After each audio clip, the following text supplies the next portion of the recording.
Eng go'zal ne'matlardan yana biri shukurdir.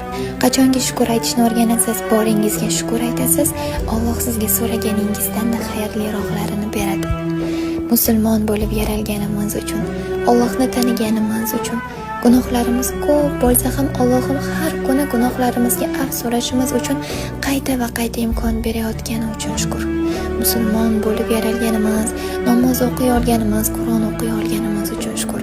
Ota-onamizni borligi uchun shukur. Yetimchamiz sog'ligi uchun shukur. Shunday insonlarni farzandi bo'lganimiz uchun shukur. Har kuni quyoshni qanday otishini ko'ra olganimiz, bomdod namozini o'qiy olganimiz uchun shukur. Endi tasavvur qiling, siz eshita olasiz, ko'ra olasiz, yura olasiz, yetimcha sog'. Ammo eshitmayotgan, bu dunyoni go'zalliklarini ko'rmayotgan, o'qiy olmayotgan, gapira olmayotgan insonlar bor.